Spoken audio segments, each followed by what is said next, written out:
నెలసరి ఉన్న సమయంలో దైవాన్ని స్మరించవచ్చా, పూజించవచ్చా, అసలు ఏమి చేయకూడదా? వీటి గురించి వివరించండి. సూటి ప్రశ్న మీరు అడిగింది. So will talk about only present science. ఎన్నో ఎక్విప్మెంట్స్ వచ్చి డెవలప్మెంట్ వచ్చేసి మెన్షస్ అనేది రుతుచక్రం అనేది చెప్తే కానీ తెలియని స్థితిలో ఉన్నారు. కొంతమంది ఊర్లలో ఉన్న వాళ్ళు బ్రాహ్మణుల ఇంట్లలో, కొంతమంది బాగా పూజలు చేసేవారి ఇంట్లలో చూస్తూ ఉంటాం. అంటే వీళ్ళు వేరే రూమ్లో ఉండడము, వేరే గదిలో ఉండడం చూస్తాం. అసలు నెలసరి అనే విషయాన్ని మనము శాస్త్ర గ్రంథాల్లో క్లుప్తంగా ఏ విధంగా వివరించబడిందంటే అమ్మ, ఒకప్పుడు వ్యవసాయం చేస్తున్నప్పుడు ఒక స్త్రీ ఒక 5 రోజులు ఆ యొక్క రక్తస్రావాన్ని ఆపుకోలేని స్థితి, అంటే దుస్తులు కూడా లేని రోజులు చెప్తున్నాం మీకు నేను. ఒకప్పుడు ఎవరికి దుస్తులు లేవన్నట్టు తెలుసు కదమ్మా. ఈ పత్తి తెలుసు కదమ్మా, మనం ఎక్కువ శాతంగా పత్తి చూస్తాం.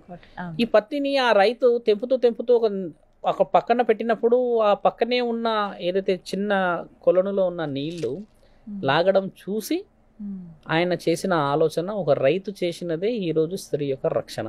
ఆయన ఆ నీళ్లు లాగే ఆ గుణాన్ని చూసి ఇదేంది ఇలా ఉంది, ఇంట్లో ఒక వివరణ చూస్తే స్త్రీ ఈ విధంగా ఉంటుంది ఏంది అన్న ఆలోచన చేసి దానివల్ల ఆయన దాన్ని ఇచ్చి సెక్యూర్ చేయమని చెప్పినప్పుడు ఆవిడ 5 రోజుల విషయాన్ని ఆపగలిగినప్పుడు ఆయన వెళ్ళి రాజుకు చెప్పిండు ఆ విషయం, ఇలా ఉంది స్వామి అని చెప్తే ఆ వివరణని వాళ్ళు ఏం చేశారంటే, అమ్మ మీరు ఇప్పుడు చీరలు కడుతున్నారు కదమ్మా, నాకు తెలిసి 6 మీటర్స్ కంటే ఎక్కువ లేవు, అప్పుడు 16 మీటర్లు ఉండేటి శారీస్.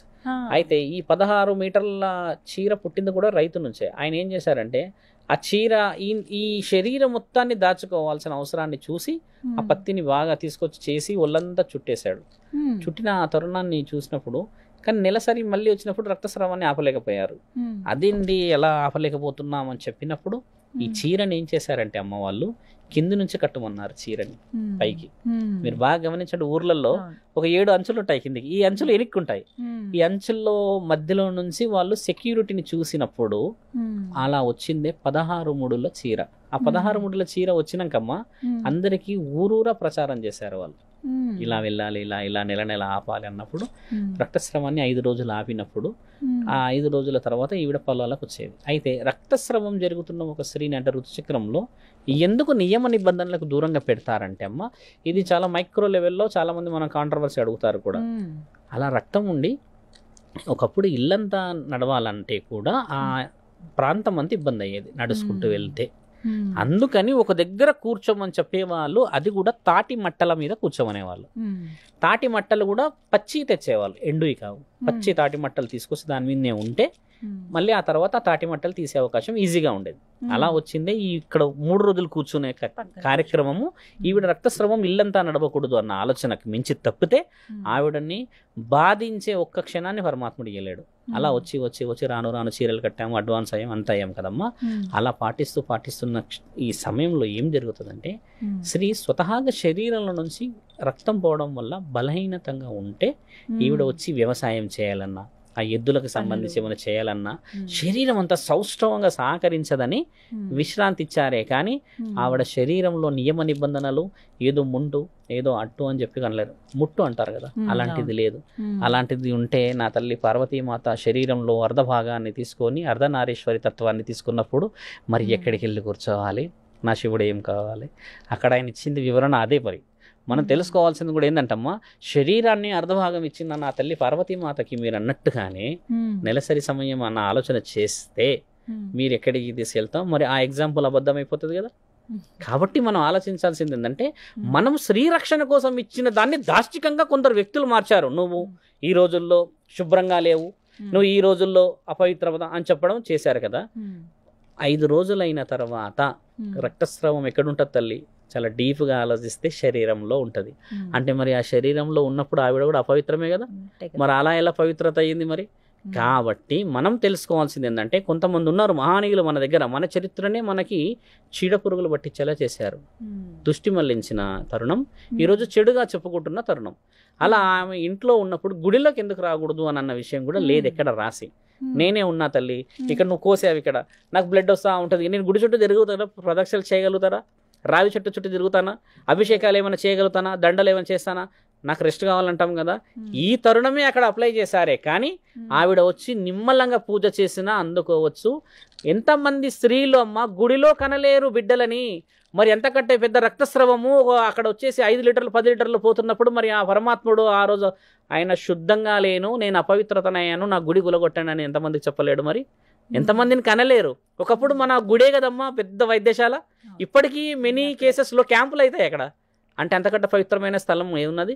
ఆ పవిత్ర స్థలంలోని గర్భాన్ని దాల్చున్న స్త్రీలు 5-6 లీటర్లు ఆ రక్తస్రావం అయిన తర్వాత తండ్రి వచ్చి మీ పేరే పెట్టండి అని చెప్పిన ఆ తరుణం మహానీయుడికి లోకాలనేలే అధిపతులకే లేని నియమ నిబంధనలను మానవ శరీరానికి మనకెందుకు తల్లి? కానీ ఇప్పుడు చూస్తున్నాం కదా చాలా మందిని, అంటే ఆలయానికి వెళ్ళొద్దు అనేది, అసలు ఏ పూజలో అవాస్తవం. అది ఆలయానికి వెళ్ళవచ్చు ముమ్మటిగా.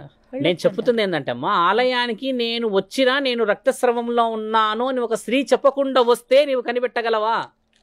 కాబట్టి నిజం మాట్లాడాలి అంటున్నాను. ఆ అమ్మ మా తాతలు ముత్తాతల నుంచి మాకు ఇచ్చిన ఆస్తులు, అంతస్తులు, ప్రేమలు, అభిమానాలు అవతలి వ్యక్తిని ఇబ్బంది పెట్టకూడదు.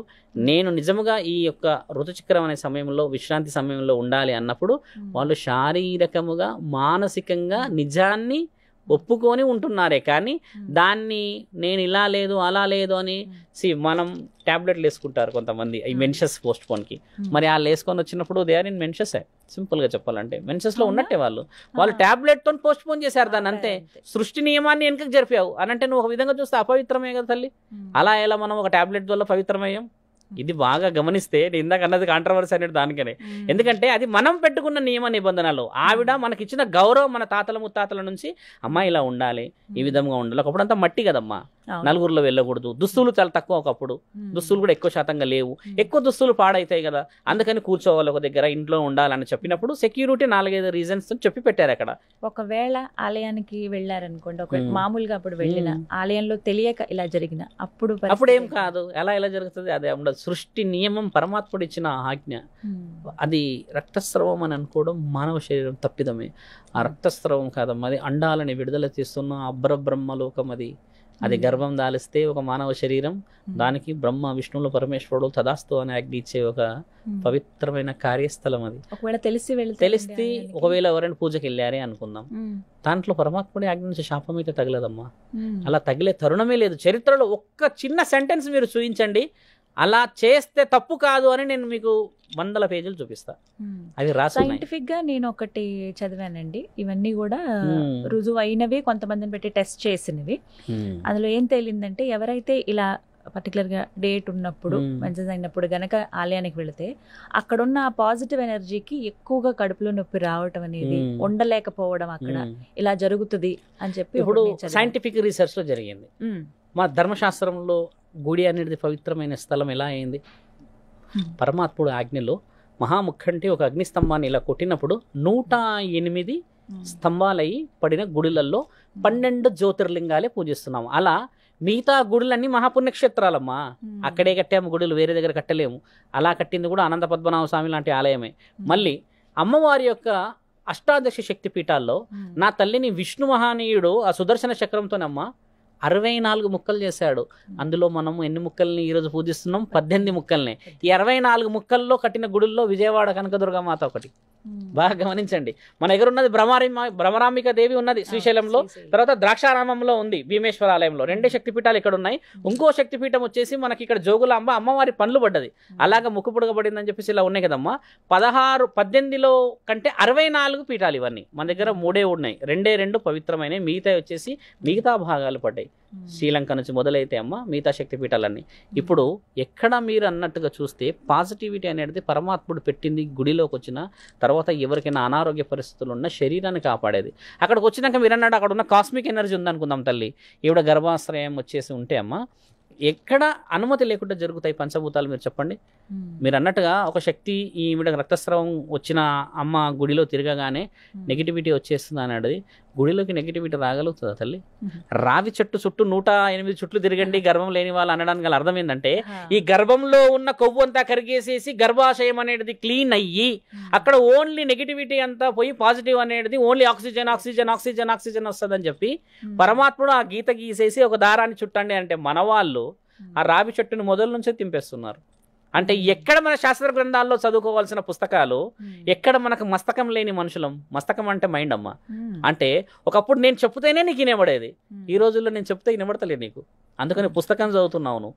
పుస్తకంలో ఉన్న నాలెడ్జ్ సరిపోలేక హస్తకం అంటే రాసుకుంటున్నావు గుర్తు కోసం అని.